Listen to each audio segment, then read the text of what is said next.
Levítico 24, a gente vai ler 4 versículos só, que é do 1 ao 4.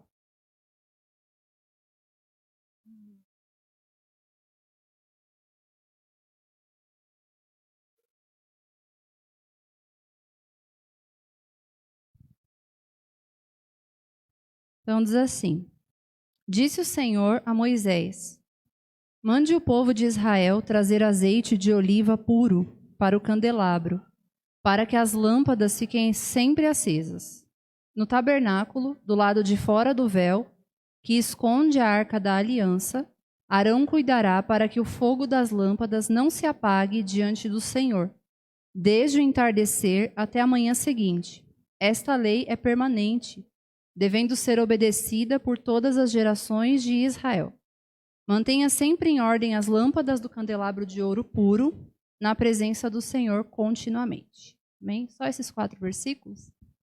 Livro de Levítico, considerado por muitos de nós um livro cansativo de ler, porque ele vai trazer do começo ao fim instruções para o povo de Israel. Então ele vai apresentar muitas leis, ele vai falar das festas, ele vai orientar quando tivesse as festas, como ele deveria ser, qual dia do mês que deveria começar, qual tipo de oferta que cada pessoa tinha que levar. Ele vai falar do comportamento das pessoas, como que deveria ser, tanto o comportamento individual como coletivo.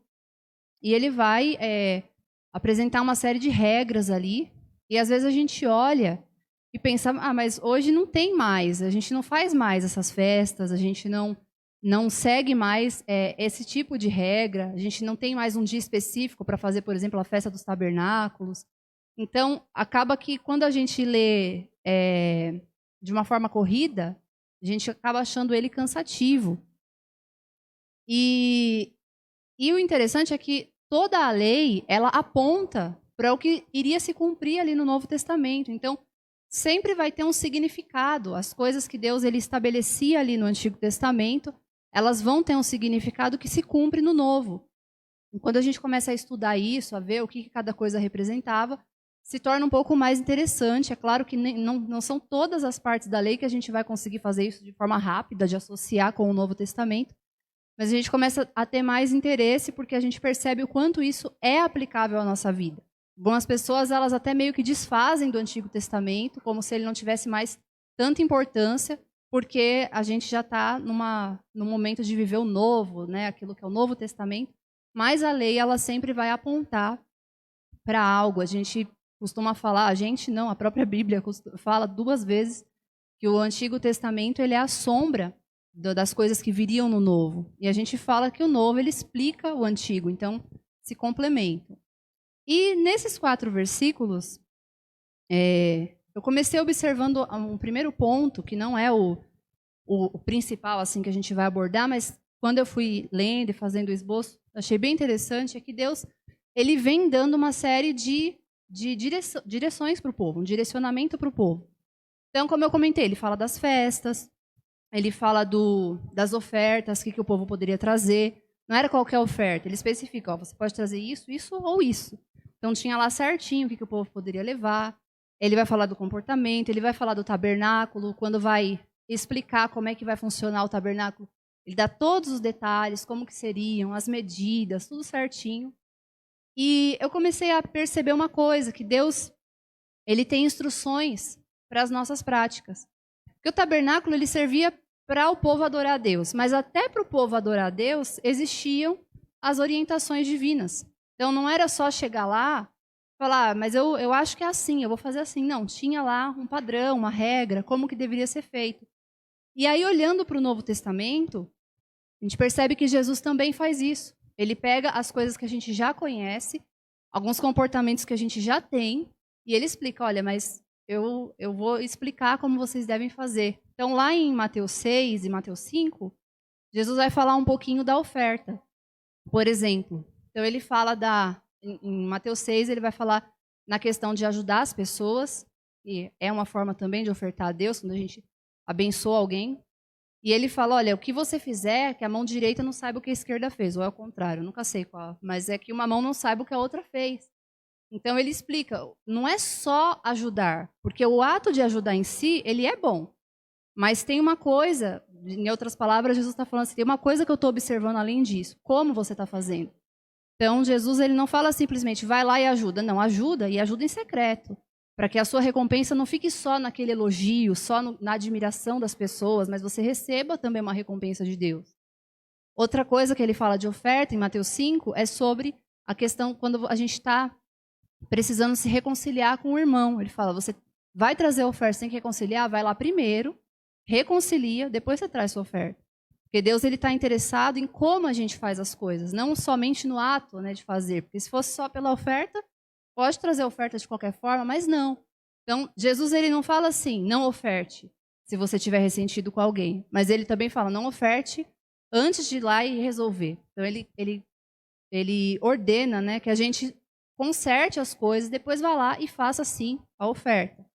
Outro exemplo é quando Jesus fala do jejum. Ele vai falar lá em Mateus 6 também sobre o jejuar em secreto. Então, no dia que for jejuar, não faz cara de coitado, não fica lá falando que está com fome, que está tremendo. Mesmo que você tiver, né? Vai falar, você vai trabalhar? Trabalha. Você tinha que arrumar a casa? Arruma a casa. Era um dia de culto? Vá para o culto. Mas haja naturalmente. Ainda que você esteja mesmo com fome, esteja mesmo sentindo alguma coisa. Porque é como a questão da oração, não é só o fazer. É como fazer. E Deus ele já tinha dado uma outra orientação acerca do jejum em Isaías 58. Quando ele fala assim, olha, vocês jejuam e eu não recebo. E vocês perguntam por quê. Ele fala, no dia que vocês jejuam, vocês brigam. Vocês espancam uns aos outros. Então, o jejum, no caso dali do Isaías 58, era só não comer. Mas não estava tendo assim um momento de pensar em Deus, um momento de refletir. Não estava. Eles só ficavam sem comer, e aí Deus fala assim, vocês reclamam que eu não recebo, mas olha o que vocês estão fazendo. Então Deus, ele, além do fato de se abster de um alimento, ele esperava que o povo separasse aquele momento do jejum para se dedicar a ele. Então ele tinha também ali uma regra de como fazer isso. E o último exemplo é quando Jesus ensina a orar. Em Mateus 6 também ele fala sobre não ter essa intenção de ser visto orando, ele fala sobre entrar lá no quarto, fazer sua oração no secreto. E eu fico pensando nessa questão tanto do jejum, quanto da oferta e quanto da oração. E se fosse nos nossos dias, a gente poderia aplicar também a questão de postar, né? Tudo que faz, acabei de orar agora, vou postar. Acabei de ler um texto, vou postar que eu estou de jejum, vou postar que eu estou de jejum firme aqui 12 horas seguidas. Então a gente tem essa... Porque o ser humano daquela época e nós, irmãos, a matriz é igual. A diferença é que os nossos recursos de divulgar o que a gente fez, eles são maiores. Então, quando Jesus ele fala, olha, não fica fazendo, né? Lógico que a gente tem propósitos que são coletivos.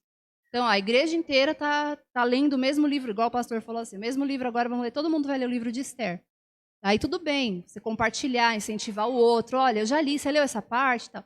Mas o que Jesus está falando são aqueles momentos do secreto mesmo, de ter intimidade com Deus, são momentos que a gente precisa ter com Deus e é a gente que precisa ter com Deus. A gente não precisa que os outros vejam isso. E a preocupação de Jesus era essa, da necessidade que o ser humano tem de ser reconhecido. E aí ele fala também para a gente não usar de vãs repetições, ficar só repetindo a mesma frase na oração, que fala, não é isso. Não é porque você está lá 3 horas repetindo a mesma coisa, mas é uma oração sincera. Tem até a parábola que ele conta do fariseu e publicano. O publicano chega lá no templo e fala, olha, eu nem, em outras palavras, né, fazendo o nosso contexto, eu nem merecia estar aqui, mas tem misericórdia de mim. E o fariseu, ele já aproveita aquela oração para fazer todos os outros que Jesus falou para não fazer. Eu oferto, eu ajudo, eu jejuo, Então, ele já usa da oração para elevar quem ele é, ele mesmo, né? Tem uma das versões, acho que a Almeida Revista Atualizada, que fala que ele orava de si para si mesmo, porque nem chegar a Deus não chegava, era uma coisa dele, assim, para se engrandecer. Então, esse começo é interessante porque quando eu abri esse texto, o que eu vou, né, agora entrar é uma outra questão. Mas nesse início caiu essa reflexão no meu coração, até coloquei no início do esboço aqui durante a semana, porque Deus ele tem um jeito para a gente fazer as coisas. Ele não é só fazer, mas ele tem uma forma como ele gostaria que a gente fizesse. E à medida que a gente vai conhecendo a Deus, através da palavra, através da oração, a gente vai entendendo qual é essa forma. E aí a gente começa a perceber que, bom, eu estou fazendo, mas agora eu percebi que eu posso melhorar isso aqui. Eu posso fazer de um jeito que Deus está direcionando, eu posso fazer de um jeito mais bíblico. E tem um parâmetro para a gente observar. E o segundo ponto, agora indo agora para o texto, para a parte que a gente viu, chegou em Arão aqui falando das lâmpadas. Deus ele vai ordenar que Arão mantenha as lâmpadas acesas continuamente. E aí dentro disso, eu observei duas coisas. A primeira é que Deus não precisava daquelas lâmpadas, porque ele é a própria luz. Então, para Deus, se está claro, se está escuro dentro do tabernáculo, tanto faz. Para Deus, isso não diminui o poder que ele tinha para operar, a questão da presença dele ali. Então, quem que precisava das lâmpadas? O ser humano. Era uma coisa para iluminar o ambiente, era uma coisa para aquecer o ambiente. Então, apesar de ser uma ordem de Deus para que Arão fizesse, quem precisava daquilo não era Deus. Era o Arão, era o povo. E ele vai e ordena ali. A segunda coisa é que a lâmpada era mantida acesa com azeite. E se a gente olhar no versículo 2, fala assim: mande o povo de Israel trazer azeite de oliva puro para o candelabro. Então Deus ele não fala para o Arão ir lá todo dia e buscar esse azeite. Ele fala, manda o povo trazer. Então cada um tinha que levar um pouco lá para que aquilo ficasse aceso, para que aquelas lâmpadas ficassem acesas. Como eu comentei, o Antigo Testamento ele é a sombra do Novo. Se a gente vai ver lá em Hebreus, vai ver em Colossenses. Colossenses, Paulo afirma isso. Hebreus, talvez Paulo, talvez outro afirme isso, porque a gente não sabe quem escreveu. Mas é falado duas vezes no Novo Testamento que o Antigo Testamento ele é a sombra do Novo. Então, essa parte das lâmpadas, do candelabro, representam alguma coisa do Novo Testamento, do nosso tempo. E quando a gente olha a visão de Zacarias no capítulo 4, é feita uma referência ali do Espírito Santo, como essas lâmpadas, também como azeite, para manter ela acesa. E aí a gente vê no versículo 3, no finalzinho, fala assim, essa lei é permanente, devendo ser obedecida por todas as gerações. Em algumas versões fala estatuto perpétuo. Então, se é uma lei que Deus estabeleceu para ser cumprida eternamente, e hoje em dia aqui na nossa igreja tem nenhum candelabro, a gente não vem acender as lâmpadas, como que a gente pratica isso? Lembrando que o Antigo Testamento ele é uma sombra, ele é uma ilustração do Novo. No Novo, como que a gente pratica isso?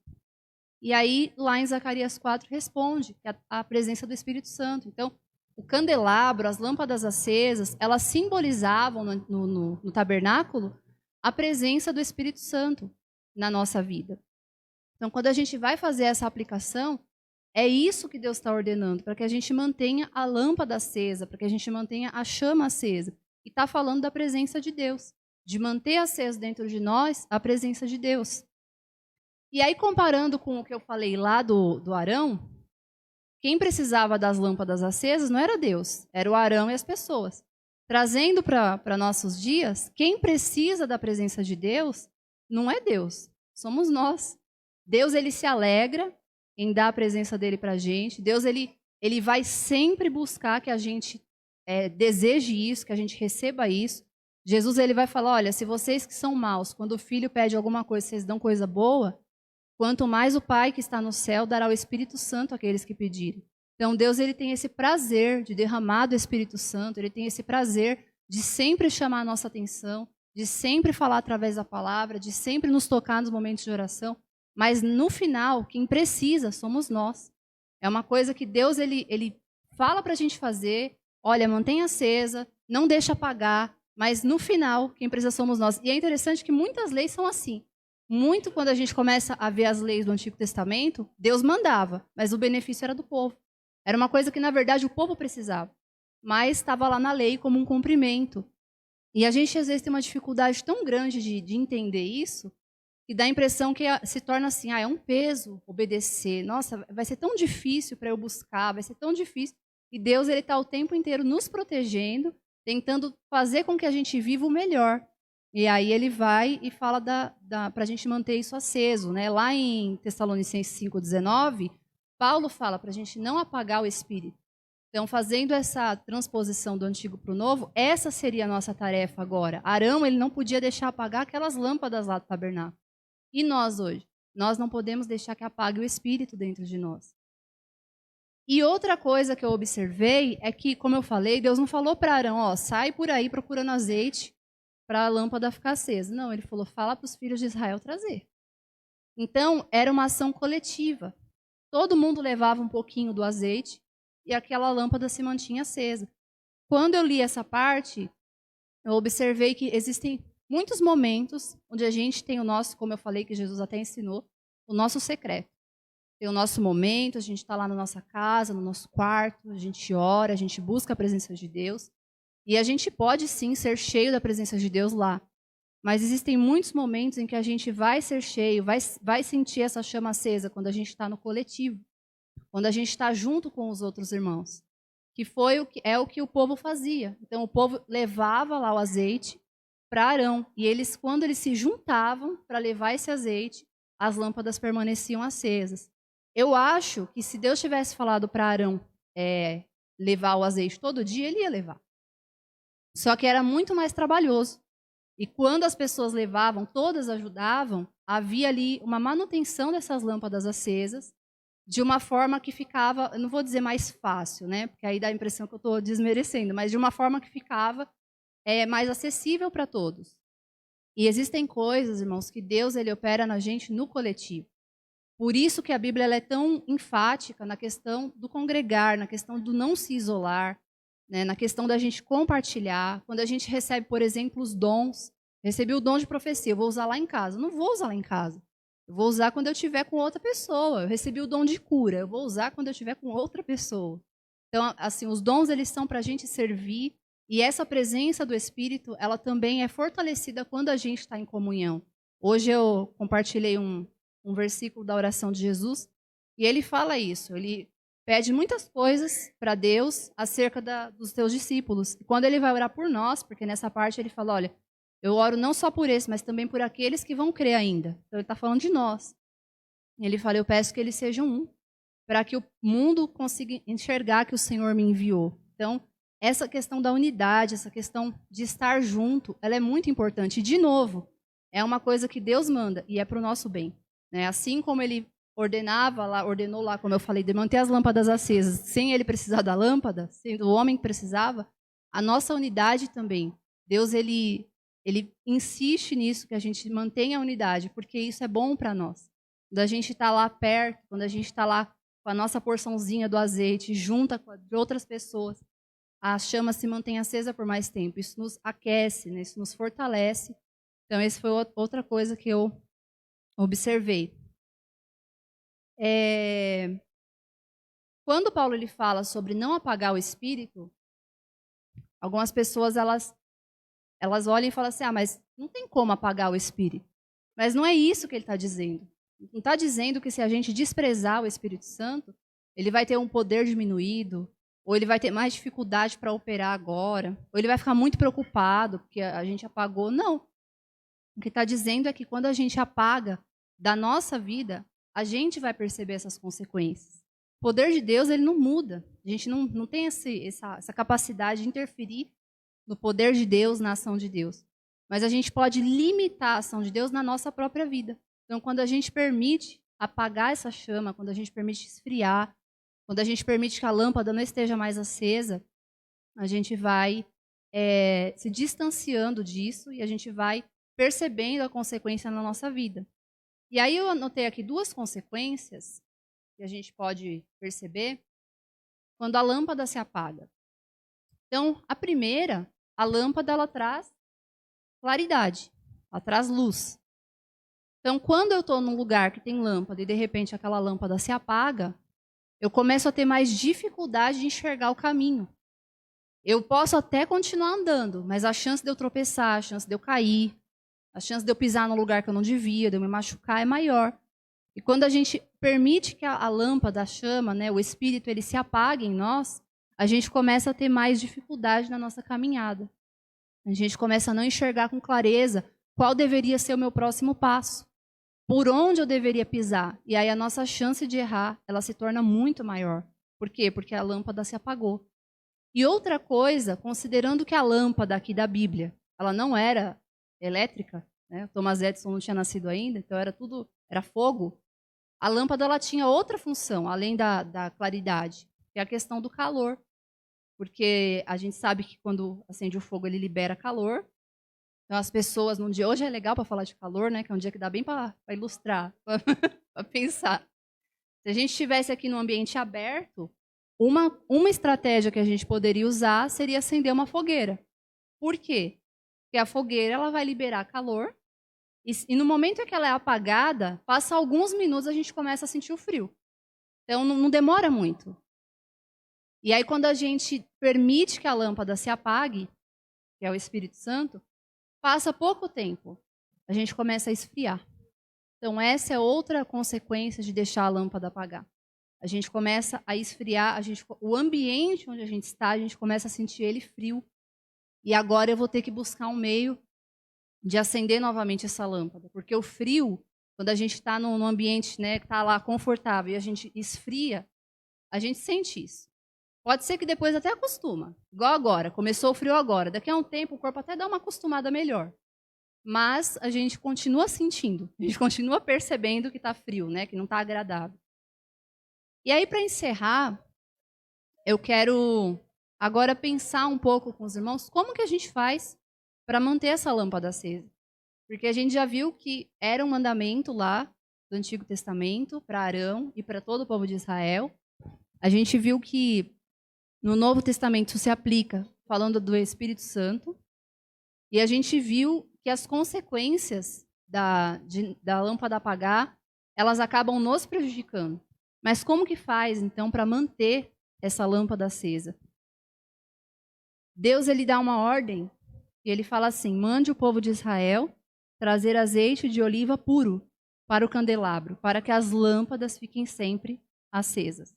No tabernáculo do lado de fora do véu, que esconde a arca da aliança, Arão cuidará para que o fogo das lâmpadas não se apague diante do Senhor. Então, existem duas ações.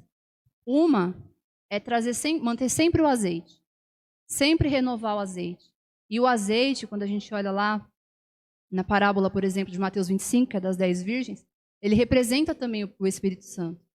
Então, essa busca contínua pelo azeite é necessária, porque o povo de Israel tinha que fazer essa busca contínua. Todo dia tinha que ir lá e buscar azeite. Ah, mas eu já trouxe ontem, então, mas hoje está acabando, tem que buscar de novo. Né? E aí eles tinham que fazer essa busca contínua pelo azeite. Nós também precisamos fazer essa busca contínua pelo azeite, que é a presença do Espírito Santo. E buscando continuamente, a gente consegue manter a lâmpada acesa. E a segunda coisa, ele fala assim: Arão cuidará para que o fogo não apague. Então, depois que acendeu uma vez, está garantido o resto da vida. Não, tem que cuidar para não apagar. E como que a gente cuida? A gente cuida quando a gente faz a manutenção disso. Hoje, através da oração, através da busca, através de congregar, através de ler a palavra, através do jejum, através de manter a comunhão com os nossos irmãos. Então, mas todo esse cuidado é preciso? Quanto mais cuidado, irmão, mais a chance da lâmpada se manter acesa. Às vezes a gente foca muito em uma coisa. Não, mas eu estou lendo muito a Bíblia. Mas aí a gente deixa de lado as outras. E aí, quando a gente pensa na lâmpada, na questão do fogo, existem muitos fatores que podem apagar o fogo. Pode chover, pode ventar, né, pode faltar combustível ali para ele queimar, ele não vai queimar só com ar. Então, são vários fatores. Assim também é na nossa vida. A gente precisa cercar, porque são vários fatores que podem apagar essa chama dentro de nós. Então, o primeiro é manter, né, fazer essa busca contínua do azeite. E o segundo é cuidar para que a chama não se apague. Amém? Essa foi a palavra que Deus ministrou no meu coração. Eu gostaria de orar com os irmãos. Se os irmãos puderem ficar em pé para a gente orar.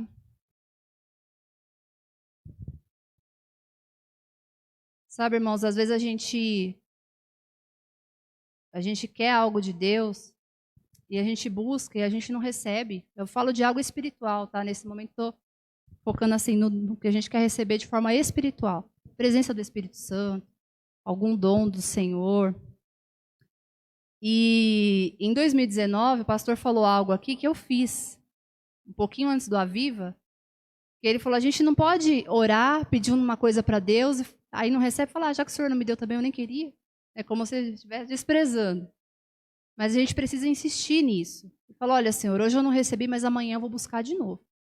E eu levei isso ao pé da letra. Eu fiz isso vários dias, né? Eu orava, não recebia, pedia de novo, como já falei, falando de bênção espiritual. E a gente chegou no dia do Aviva, eu fui, lá no culto, na sexta-feira também orei, não recebi nada, no sábado orei, não recebi nada. E no domingo, que era o último dia, no último culto que teve, na última oração eu recebi. E se eu não tivesse recebido, eu acho que eu estava ainda orando e falando, não, mas eu não recebi, mas amanhã eu vou pedir de novo. Porque essa busca, ela precisa ser contínua. Então, às vezes a gente se sente fraco, às vezes a gente se sente com a chama apagada ou apagando, às vezes a gente sente o nosso coração esfriando, e aí a nossa escolha acaba sendo ao contrário. Já que está esfriando, então também vou deixar. Mas não, que nessa noite seja um dos dias que você, nessa oração, peça para o Senhor, se você tem buscado algo espiritual, ou um renovo, ou para que a chama se acenda novamente, ou para que ela se intensifique, né, se ela já está acesa no seu coração, ou qualquer coisa que seja de ordem espiritual, que você não desista, que eu não desista, que a gente peça. E se hoje Deus não responder nesse momento agora, que amanhã você ore de novo, que domingo ore de novo, porque uma hora, como Jesus falou, se nós sendo maus sabemos dar boas dádivas aos nossos filhos, quanto mais Deus, o nosso Pai, dará o Espírito Santo àqueles que o pedem. Amém? Vamos orar. Senhor, obrigada, Pai, pela Tua palavra, a palavra que é viva, ela queima no nosso coração. Eu peço, Senhor amado, que ela possa enraizar dentro de nós, ela possa falar, ministrar, mesmo após o término desse culto, ministrar nosso coração. Eu quero orar nessa noite, Deus, pedindo que o Teu Espírito Santo ele seja derramado sobre a nossa vida. Deus, o Senhor garante na Tua palavra, o próprio Jesus falou que o Senhor é aquele que dá o Teu Espírito àqueles que pedem. Que haja no nosso coração, Deus, o desejo de receber, que haja no nosso coração a persistência por receber mais de Ti. Meu Deus, que a gente não se conforme em ter as lâmpadas apagadas, em ter, meu Deus amado, a nossa vida fria, mas que a gente, meu Pai, sinta esse desejo de nos aquecer do Senhor, de nos encher do Senhor, de ter no nosso coração, meu Deus, esse fogo que queima, Pai amado, essa lâmpada que mantém acesa, que nos dá a claridade para caminhar, que nos aquece, que nos faz, Senhor, ter essa comunhão com o Senhor, essa comunhão uns com os outros, que nos impulsiona a orar, que nos impulsiona a ler a Tua palavra. Deus, que em nome de Jesus, Pai, se nós estamos nessa noite frios espiritualmente, se nós estamos nessa noite precisando de algo da parte do Senhor, buscando de Ti uma bênção espiritual, a presença do Senhor, algum dom da Tua parte, algum renovo espiritual, Deus, que o Senhor venha nesse momento, Pai, que o Senhor toque no nosso coração, que o Senhor trabalhe no nosso coração, encontre em nós um coração quebrantado para receber da Tua presença. Não nos permita, Senhor, ser indiferente, não nos permita, meu Pai amado, ser negligente com aquilo que o Senhor quer fazer no nosso meio, mas que o nosso coração ele esteja, meu Pai amado, desejoso do Senhor, que nós nunca estejamos satisfeitos, mas que a gente sempre queira mais de Ti, porque o Senhor é aquele, Pai, que sempre quer nos dar mais, sempre quer nos proporcionar mais. O Senhor é aquele que não nos quer ver no raso, mas nos quer ver, Senhor amado, mergulhando na Tua presença, indo cada vez mais fundo, em nome de Jesus, Pai. Quebra na nossa vida essa noite tudo aquilo que tem nos esfriado, tudo aquilo que tem sido uma barreira, tudo aquilo que tem nos atrapalhado, nos distraído, para que nós possamos buscar, Senhor amado, com intensidade por esse fogo, por essa lâmpada, por essa chama no nosso coração, Deus. Em nome de Jesus, Pai, é o que eu oro nessa noite. Amém e obrigado. Amém? Essa é a palavra, pastor.